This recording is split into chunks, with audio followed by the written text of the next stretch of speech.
Olá, amigos do Museu da Pelada, estamos aqui no Caeté Tênis Clube, na companhia aqui do Clay Viana. Há muito tempo que a gente está para fazer esse encontro, né, Clay? Bota aí alguns anos, né? Um problema de agenda, pandemia, um monte de coisa atrapalhou, mas estamos aqui finalmente. Um prazer, sua presença. Prazer, todo meu. E eu queria, Clay, que você falasse um pouco aqui de quem você convidou para esse encontro magnífico. Estou vendo gente aqui do Everest, esse clube tradicionalíssimo de Inhaúma, que já ganhou vários títulos, tricampeão do departamento autônomo. Tem aqui ex-jogadores do Manufatura, que eu já apresentei, um clube que foi multicampeão do futebol amador do Rio de Janeiro. Então, Clay, queria que você falasse um pouco da sua experiência, da sua história de vida lá no Manufatura e apresentasse depois os amigos todos que estão aqui presentes. Bom dia, um prazer. Com o irmão do Everest aí, um prazer. Nós estamos hoje aqui com alguns jogadores do Manufatura, que é o Tostão, nosso atacante, que era o craque, o goleador. Tem o nosso goleiro Mário, que foi goleiro também do Pavunense, foi goleiro do Manufatura. E temos ali o nosso lateral Batista, também, lateral vigoroso. Era para disputar o departamento autônomo mesmo, que era muito difícil na época, né? Eram jogos muito duros. E se nós tivéssemos um zagueiro que nem aquele ali, ficaria difícil pra gente encarar um time do Everest, um time do Pavunense. Conta pra gente também, Clay, que o Rogério, aquele ponta direita do Botafogo, que ia pra Copa do Mundo e até foi, ele se contundiu, o Jairzinho jogou no lugar dele, ele ia como titular. Na ponta direita. E aí, para não cortarem ele totalmente da delegação, ele foi como observador. Como convidado. O Rogério atuava no Manufatura na categoria de base, era infanto juvenil. E atuava também lá em Inhaúma, onde ele morava, próximo ali no Everest, que eram os dois clubes que jogavam o departamento. Eram perto ali, o garoto não gastava quase dinheiro para vir de Inhaúma aqui para Pilares. O Manufatura sempre pagava bem também, o Everest pagava bem o jogador e ele ficava naquele. Um dia pagava a quantia aqui, o Everest pagava lá, ficava sempre nessa. Mas o Manufatura teve um grande jogador também na década de 60. Era um zagueiro chamado Aldemar. O Aldemar saiu do Manufatura, foi pro Vasco, não teve uma passagem muito boa. Isso deve ter sido em 62, 63. Do Vasco ele foi pro Santa Cruz. Como ele teve uma atuação boa no Santa Cruz, quem contratou ele foi o Palmeiras. O Aldemar foi pro Palmeiras. E o Aldemar foi o melhor marcador que Pelé teve nos anos 60, pela mídia paulista lá, e saiu aqui no Manufatura de Pilar. Era amigo do meu pai, seu Aldemar, eu cheguei a conhecer. Jogou na seleção de 62, seu Aldemar, o zagueiro titular da seleção de 62. Mas em 62, 63, ele já tinha os problemas mentais. Aí o Feola, na época, cortou o Aldemar da seleção, o Aldemar foi cortado e entrou o Belinho. O Aldemar era para ser campeão do mundo. Foi o grande jogador que o Manufatura teve de seleção brasileira também. Que maravilha, hein? Quer dizer, muita gente boa surgia no subúrbio do Rio de Janeiro. E não só no Manufatura, como em todos os clubes. Pavunense, o Everest, eram grandes jogadores. Sim. Que mostra que esse campeonato do departamento autônomo, ele tinha que ser reavivado, ele tinha que ser valorizado. A gente estava comentando, por causa da violência dos clubes com irmãos todos beirando favelas no Rio de Janeiro, com essa violência ficou complicado. Ficou. Tanto que eu joguei o último DA pelo Everest em 86, já era localizado. Já era dividido por Everest jogava aqui com Gribola, Rio Petrópolis, não ia jogar lá em cima com Cosmos, com aqueles times lá de cima. Não tinha condição. Com Los Angeles. Dividiam em chaves, era foi regionalizado. Por causa da violência no Rio de Janeiro. E agora com essas facções, milícia, ficou muito pior realmente. Não é? Esse é um impeditivo, com certeza. Eu não ter mais o departamento autônomo.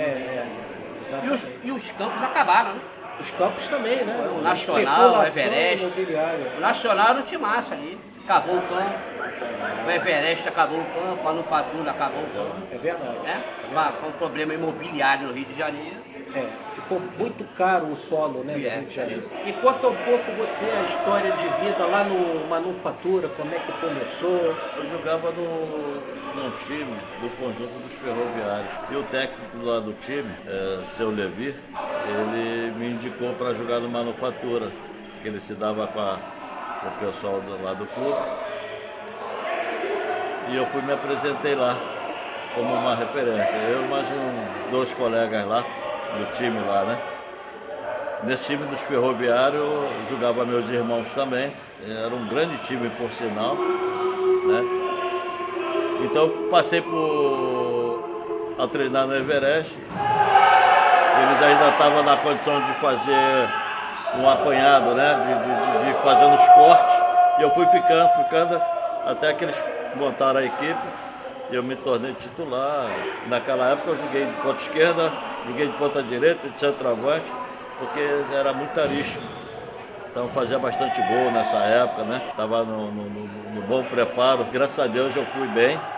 Aí nessa ocasião, tive umas indicações para ir para o Botafogo através do Bruno, que era irmão do Ferretti, que jogava no Botafogo, que tinha jogado no Botafogo.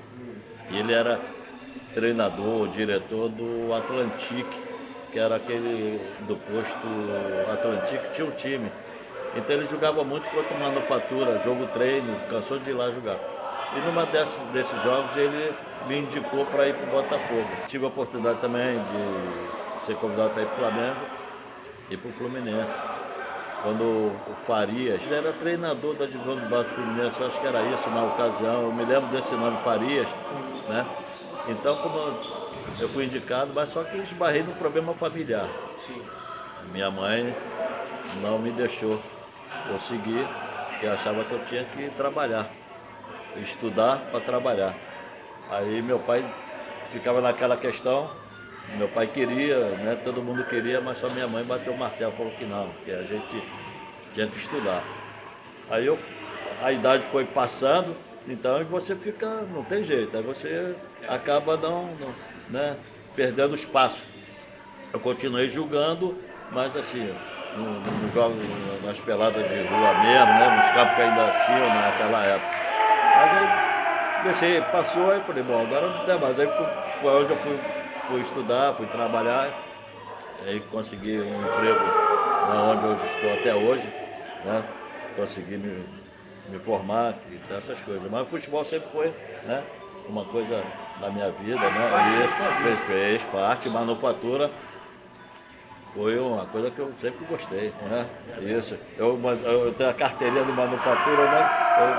Mostra aí a carteirinha, mostra aí pro pessoal do museu. Essa acho que ninguém tem essa carteirinha, essa é uma relíquia. Aí, ó. Olha a carteirinha aí do manufatura. Isso é a carteirinha do manufatura. Relíquia. É verdade. Ninguém tem. Eu guardei isso aqui com carinho até hoje. Aí. Agora vamos ao nosso goleiro aí. Eu tive uma infância, era estudar. Em 1964 eu comecei a trabalhar, ajudar meus pais. E fui ser funcionário da SUSEMI, Superintendência de Serviço Médico. E no decorrer dos anos, em 1966, 64, nós armamos uma seleção de futebol de salão do estado. Aí armamos um campeonato, armamos não, a diretoria lá do Maracanãzinho armaram um campeonato do Maracanãzinho de futebol de salão. E nesse interior, jogando pelo estado, peguei o time, por acaso nós pegamos o time do Pepe, Caião da Vila. Ele tinha o time lá também disputando, aí me viu jogar, pai, nesse interior ele era auxiliar técnico Madureira. Aí acabou o campeonato, ele me chamou e disse assim, vem cá, tu joga só salão ou joga campo também? Eu digo, não, campo também.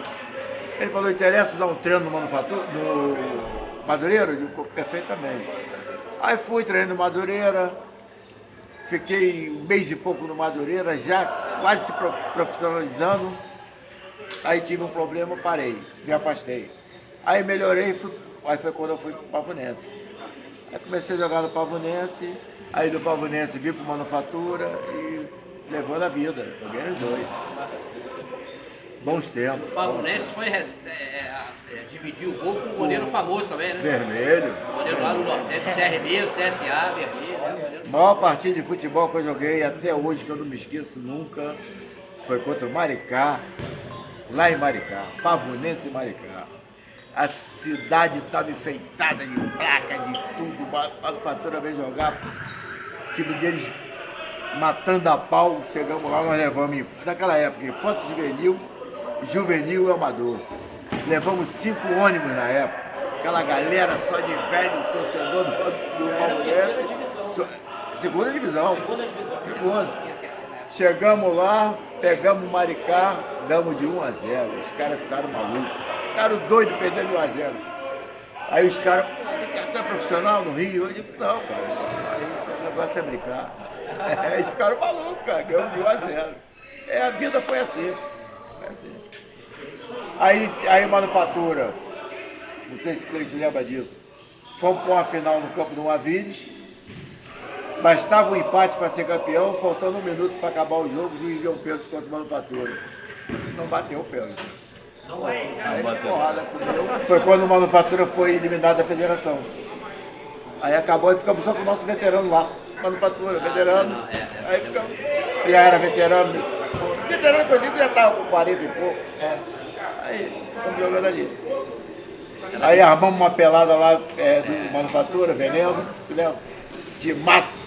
Aí vinha Maranhão que jogou, vinha Ney Conceição, Alfinete, eles armavam a seleção para pegar a gente aqui, a gente engolia eles. Era ruim de ganhar da gente. Aqui era ruim de ganhar da gente.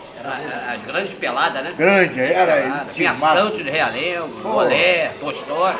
Era um timaço. O campo era bom, era grande, eles gostavam de vir jogar aqui. Oriente Santa Cruz, era um estádio. Era um time. Tinha um timaço Oriente, eles tinham. Acho que era 3 irmãos, o apelido acho que era Cabeça, os caras comiam bola, mas batia bem também. Pô, e agora vamos apresentar os co-irmãos aqui, os rivais, ó. Everest está muito bem representado aqui, a velha guarda desse clube de Inhaúma que jogou 3ª divisão, que foi, aliás, foi vice-campeão da 3ª divisão, perdeu uma final pro Angra, eu lembro, eu estava lá. O técnico era o Mário Marques, foi tricampeão do departamento autônomo também. Agora o pessoal do Museu da Pelada vai ter a alegria de ver o pessoal aqui do Everest, que abrilhanta aqui esse encontro.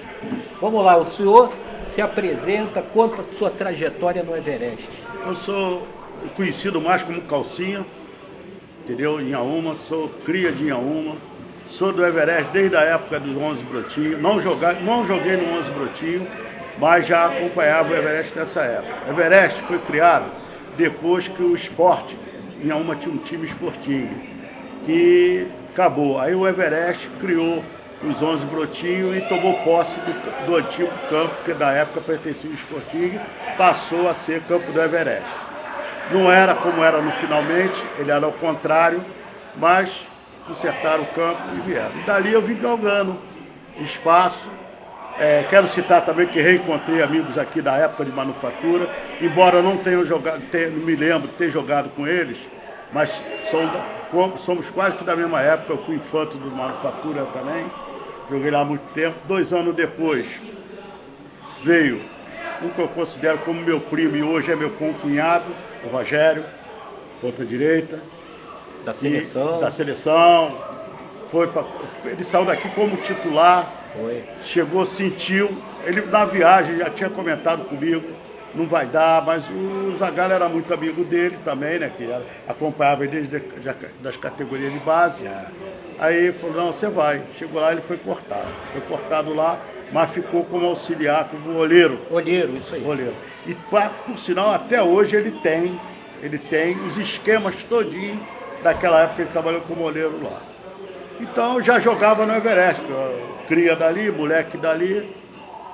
Joguei muitos anos no Everest, joguei com o Nicolau. No Everest foi vários anos. Quem era atleta mais de 10 anos era agraciado com essa carteira. Que dava direito a gente entrar lá nas dependências do clube, entendeu? Mostra a carteira pro pessoal, olha aí a carteira. Ó. Tem 2 por causa disso. Sócio número 6. Na época eu comecei como 36. 36. Tem a fundação da época do Everest, tem tudo aí. Hoje seria sócio número 1. Hoje eu acredito que sim. E ele talvez número 2. Foi presidente e foi atleta do clube. Verdade. Entendeu? Verdade. E no Everest fundei o Menopausa na época. Fui um dos fundadores do Menopausa.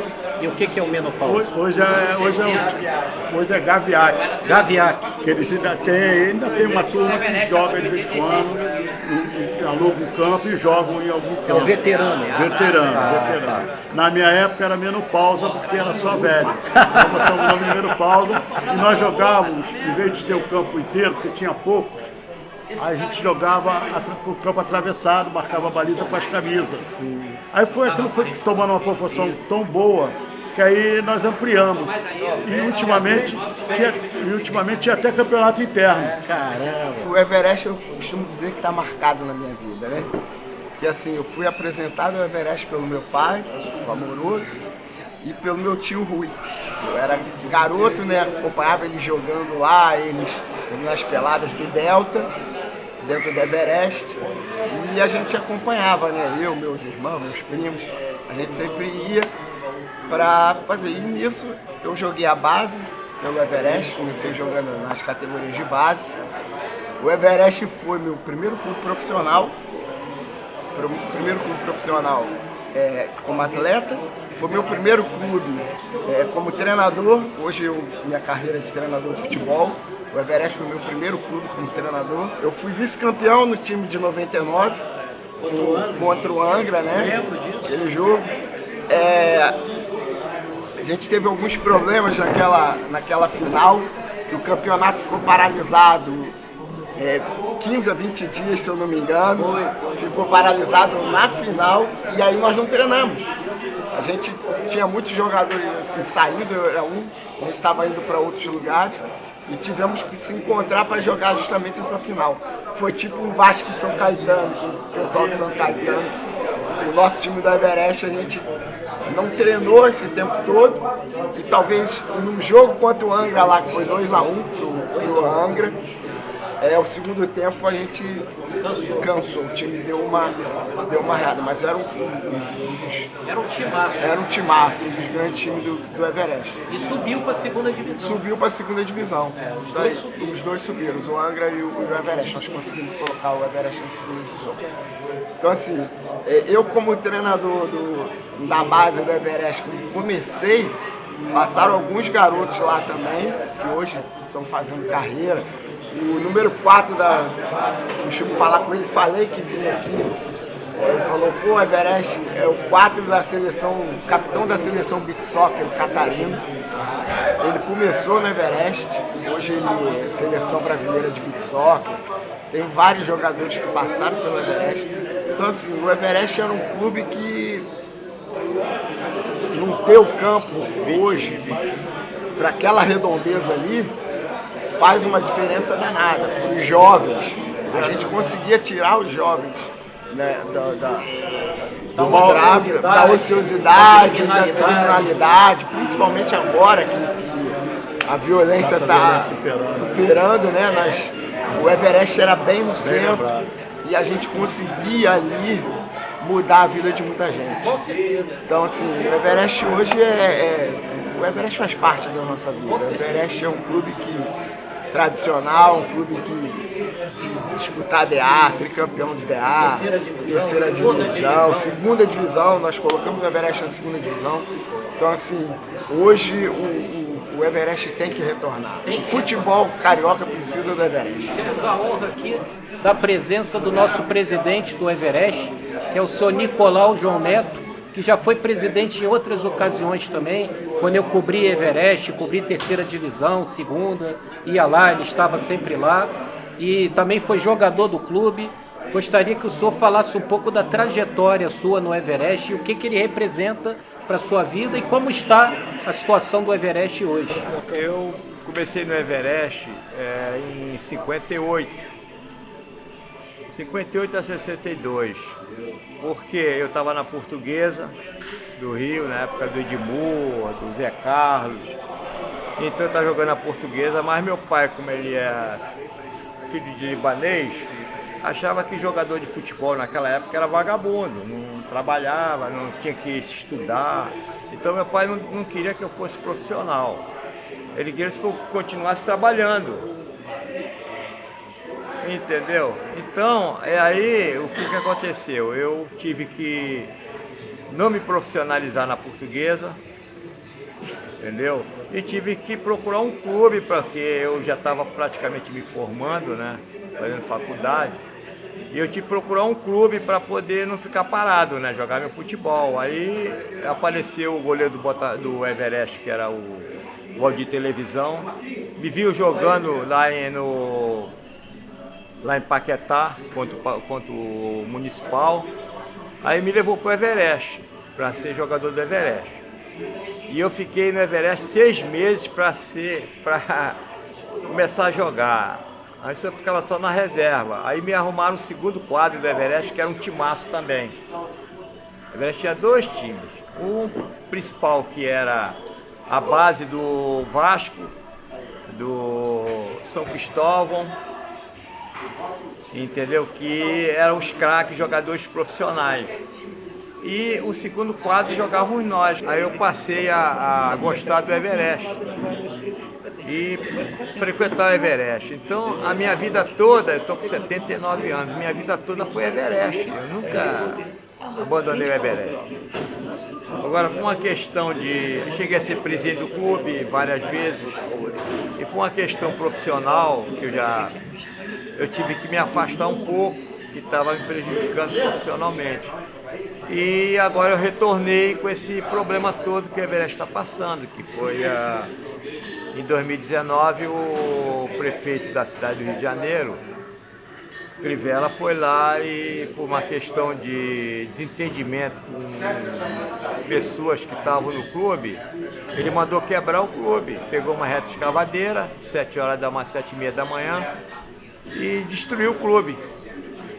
Botou tudo no chão, vestiário, colocaram pedras no campo para ninguém jogar mais futebol, entendeu? E nós estamos até hoje nessa briga, e ele está reconstruindo um novo Everest na estrada do Timbó, em Higienópolis, e que até o momento a gente não conseguiu assumir o clube, embora o Eduardo Paz tenha feito um cerimonial de entrega, que foi feito um cerimonial de entrega, mas nós até agora não assumimos o clube. O clube está lá, dependendo da empreiteira sair, entregar a obra toda, né? E a prefeitura passar para nós. E nós estamos nesse sufoco esses 3 anos.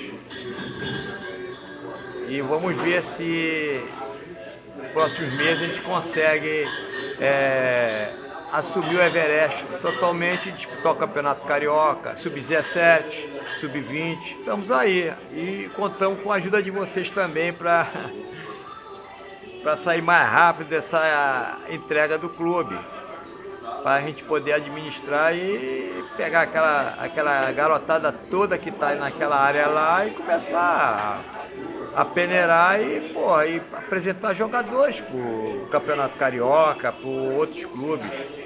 A finalidade do Everest é essa, é tirar esses garotos da rua, que ficam na rua, ficam lá no Morro Complexo do Alemão, na Maré, e colocar eles para disputar o campeonato, praticar o esporte, dar futebol, dar condição a eles de vida. Que o clube é isso, o clube faz parte da vida da pessoa. Então é isso.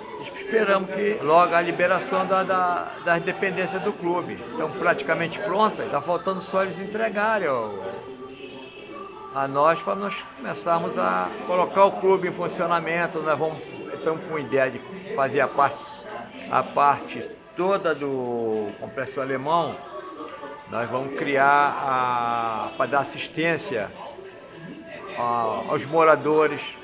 A finalidade é essa, entendeu? E essas crianças, a gente pegar essas crianças e começar a colocá-las para praticar esporte, futebol, para ir para a escola. Tem que fazer alguma coisa para essas crianças, para tirar essas crianças do meio do que não está sendo útil à sociedade.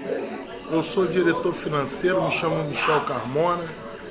Entrei pro Everest, já joguei bola lá, mas jogando contra, né? Eu era do time da Vila Santa Luzia, joguei também no Nova América, futebol de salão, o meu tio Jorge Carmona, o Gito. Então eu entrei para ajudar o clube a se desenvolver, né? Sendo que a gente teve esses problemas aí, na época da gestão Crivella, após uma forte chuva, derrubou o nosso clube. Nosso clube foi destombado, com isso perdemos esse campo que já estava maravilhoso, gramado. Fomos agraciados com um novo local. Esse novo local está lá parado já há 2 anos e a gente não consegue assumir para desenvolver nosso trabalho que faríamos, né? E fizemos no antigo Everest, que tinha 165 crianças treinando lá. A gente desenvolvia a parte social, ajudava na educação dessas crianças e a gente está pretendendo entrar o mais breve possível com a ajuda aí do prefeito, né? E a gente trazendo essas famílias de volta. A gente não está apenas pensando no Clube Everest, nós estamos pensando grande, é no desenvolvimento de pessoas. Nós temos uma obrigação social, a nossa luta continua, tanto judicialmente como politicamente, atendendo às necessidades da prefeitura e espero em breve aí o nosso prefeito está entregando as chaves de vez, de verdade, para a gente estar entrando e fazendo esse trabalho que é tão importante para a nossa sociedade. Fala um pouco aí da sua trajetória lá no Everest. Como diz aí o Museu da Pelada, eu sempre fui peladeiro do Everest, tá? E a pelada, os amigos, o Everest virou uma paixão. Estou acreditando aí na volta do Everest, na pelada no Everest, os amigos se reunindo aos domingos e aos sábados também, para voltar aquela pelada gostosa, aquela resenha dos amigos. E contamos aí com uma força aí desse projeto para a gente poder retornar o mais breve com o nosso campo, né? Com a nossa pelada, com nossos amigos, com o nosso Everest. Que é uma tristeza muito grande, um vazio, nas manhãs de domingo, a gente não ter um lugar para reunir com os amigos, para a gente jogar aquela pelada gostosa, aquela pelada desintoxicante. Então, eu sou vice-presidente aqui desse projeto aqui do Everest e conto muito com a volta do Everest, tá bom, rapaziada? Obrigado e vamos junto aí, cara. Obrigado aí, o Museu da Pelada, e a gente tá junto. Obrigado aí, valeu? Bom, agora vamos entrevistar aqui o nosso amigo PH, Paulo Henrique. Nós fizemos até esse trabalho aqui juntos, que foi um pouco da história aqui do Manufatura. Falar um pouco aqui desse trabalho que a gente fez, lembra? Foi em 2019? 2019, ali naquele período que a gente estava... Na pandemia. Não, 2020. 2020. Estava em plena pandemia, né? A gente estava querendo trazer essas histórias anônimas aí do futebol, né? E promover o subúrbio futeboleiro aí, e a gente chegou junto ali para escrever um pouquinho da história do Manufatura e eu acho que de certa forma a gente conseguiu, né? Trazer à tona assim, um pouco dessa história, passou lá no Sport TV, né? Circulou bastante, foi uma experiência bacana. E conta das outras que você fez, do trabalho que você faz de historiografia dos clubes do subúrbio. Eu acho que de certa forma é para valorizar, manter essa memória viva, né? Sobre esses times que de certa forma foi o celeiro aí de vários jogadores profissionais e amadores, né? Mas eu acho que o principal de tudo é que eram esses times que eram mais uma das vidas que todo bairro tinha, né? Todo bairro tinha um time de bairro, um time de esquina e um time de fábrica também, né? Exatamente. E eu acho que isso daí é bacana a gente relembrar, para a gente não perder também o sentido do que é o futebol, né? O futebol não é só esse futebol que a gente tem hoje, tem outros futebols aí que vale a pena ser relembrados.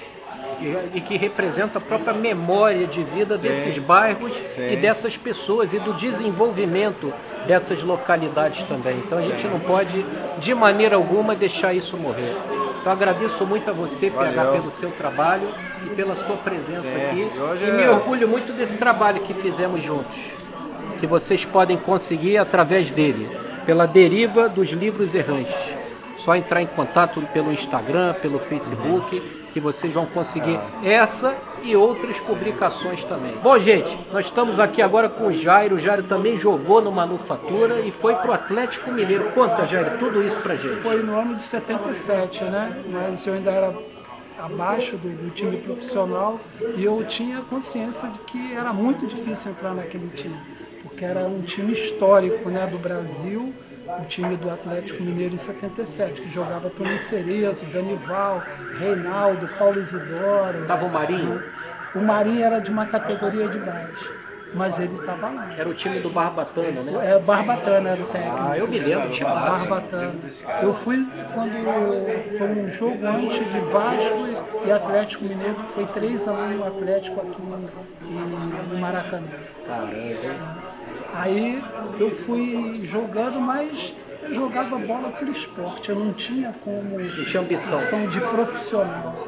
E para ser profissional você tem que... Aquilo dali é o seu trabalho. Verdade. E eu jogava só por jogar, por prazer. Por prazer de jogar. E aí em 78 eu vim embora. Era o ano que eu tinha que ficar, que seria a minha maior oportunidade de talvez entrar no time, porque o Bozó estava saindo, né, que era o pé esquerda, e era uma chance para mim. Mas não sei se foi felicidade ou infelicidade, eu fiz o vestibular e passei para uma universidade federal. Aí eu optei por estudar, claro. Mas foi isso. Meu pai também foi jogador de futebol, ele jogava aqui no São Cristóvão, Cunha. Depois ele, quando casou, foi para o Guarani de Campinas e mais tarde foi para o Atlético Mineiro. Mas também jogou no Manufatura. Caramba, então o DNA aí prova que... São todos manufaturenses. Todos manufaturenses.